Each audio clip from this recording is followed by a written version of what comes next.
Hello everybody, it's Maikito. I hope everybody's having a good day. Has had a good day so far. We have the second game of the quarterfinals for each team. So teams all around have a lot to play for. And you guys know when it comes to Champions League, I tend to do better. And hopefully I do because last video was not great. As always, I'll go over the picks at the end of the video. But I found a couple that I did like. And as always, if I do have any added plays, they will be in the pinned comment. More than likely tomorrow before lineups are out. Just because squad rotation can happen, lines can shift, more lines can be added. So you guys know I'm never gonna force any picks, quality over quantity. So I have some that I did like, so I'm just gonna get straight into those. The first play that I found that I like, this one is on underdog, and that's Pedri to go under 0.5 shots, playing away from home for Barcelona, going up against Dortmund. He's a player that controls the midfield. He's not really known for shooting much.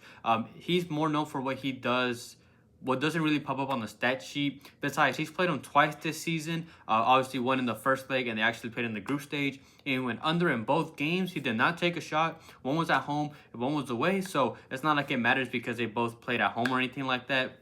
Besides, they won the first game, so he himself has no reason to unnecessarily push forward. Sure, Barcelona can still attack, but those attacks come from players like Rafinha, Fermin Lopez, and Lamine Yamal. He's not going to be a player that unnecessarily pushes forward. He'll make those long passes to them, but he's not really going to be pushing that much forward because at the end of the day, they can't afford to lose that lead. Besides, when he's played away from home, he's averaged 0.4 and 0.6 shots away in the Champions League and La Liga this season. And in the 6 games that he's played, since the international break when they came back, he's gone under this mark in 4 out of 6. That's a 66% hit rate. And the 2 games that he went over, first of all, they were both at home, and second of all was against Betis when they were tied, and that was whenever they're still in that league race, so they had to shoot to try to win that game. And 2, the other one was against Osasuna, who's a horrible away side in general. So the 2 games that he did go over in the last 6 since that break was 1, first of all, both at home, and 2 games in which he needed to shoot in general. And besides, Dortmund tightened up a lot defensively when they play at home compared to away.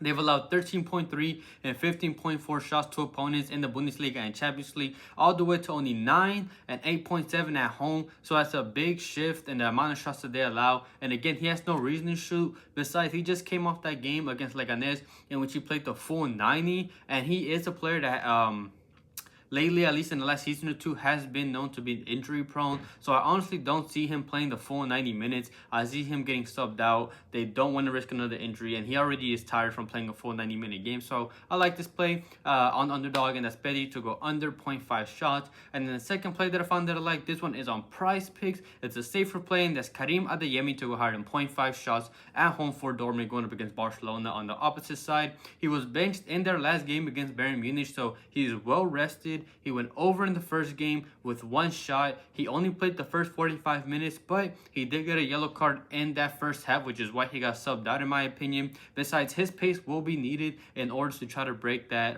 Barcelona line in general. Barcelona playing offside trap, and if he can break that line with his pace, he will easily get a shot if he's able to break that line. And in the last 10 starts in all competitions, he's taken at least 1 shot in all 10. He is a shooter. He averages 3.06 shots per 90 in the Bundesliga and 2.93 in the Champions League so far. And he's a long shot taker. In the Bundesliga, he's taken 26 from inside the box, 14 from outside the box. In the Champions League, he's taken 12 from inside and 8 from outside. And then when it comes to him shooting with left foot and right foot in the league, he's pretty versatile, taking 23 with his left, 15 with his right, while in the Champions League, he's taken 17 with just his left. But whenever he does play in the Champions League, he exclusively plays on the left side, and he is left-footed, hence why he only shoots that left-footed shot. But if he plays on the right, if he plays on the left, he will take those shots with either foot, which is what I like. And I think 0.5 is a good line. It's a safe line. He's going to start. They need to shoot if they want any chance to come back here. So I like this play. I like Karim Adeyemi to go higher than 0.5 shots. Before I get into the money line plays, as always, I always ask of everyone if you could please like the video and comment as well. Doesn't matter what you comment, whether it's supporting the channel, whether it's asking a question about soccer, heck, even if it's critiquing, which I know a lot of people like to critique and drop a comment when I have a bad day or anything like that. I mean, at the end of the day, a comment and it helps boost the video. So it doesn't matter what you comment, honestly, I really appreciate it no matter what. Even if you drop those bad comments, you're still watching the video and still helping me out. So either way, anything that you guys drop, I really do appreciate. And then if you're not subscribed, please subscribe, turn on notifications so you're notified when these videos are out, so you can get them as soon as possible. Another way you can get the notifications is if you join my Discord. It is not a premium, it is completely free. If you want to join that, you're more than welcome to join. You get the notifications, you can talk about your plays, other sports, just a good community, talk during the games. Again, link for that in the description. And if you want to get notified even earlier than that, I do have the membership link in the description. You get notified when these videos are out even earlier. You get the video out early before they go out to the public, and it's also a great way to support the channel. So if you're interested in that, you can join that in the description below as well. And all my links for everything else is in the description as always. So I really want to thank anybody who supports me in any way. After last video, we are back to day one. Unfortunately, there's no way around it. It's up to you if you want to take this as a ladder challenge again, or if you want to just take it how it is, play your normal units. It's up to you. But this slip I found is for -121, and for those that ask, this is on Oakland. I've been using Oakland because there are more options than on Fliff.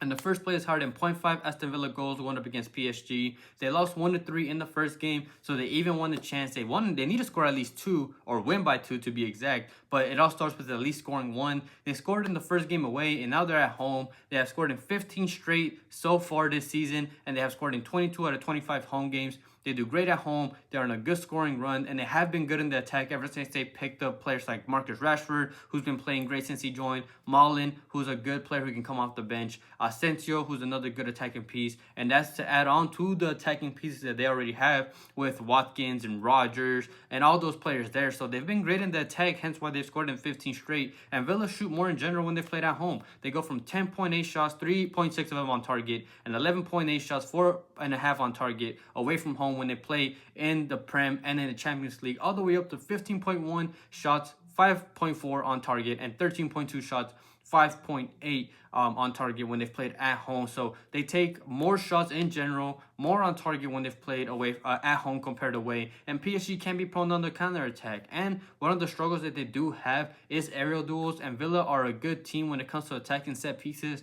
And at the end of the day, they need to score at least 2 technically to even have a chance. But we just need them to score 1 at home. They scored in the first game. I see them scoring here. So like higher than 0.5 Aston Villa goals going up against PSG. And then the second play that I found that I like is on the other game, the Dortmund Barcelona game, and it's higher than 3.5. Dortmund shot on target is going up against Barcelona, so they need at least 4 shots to be on target, whether they go in, whether they're saved, whether they clear off the line. We just need them to shoot. And there's another team that lost the first game, and they really need to attack in this game if they want any chance.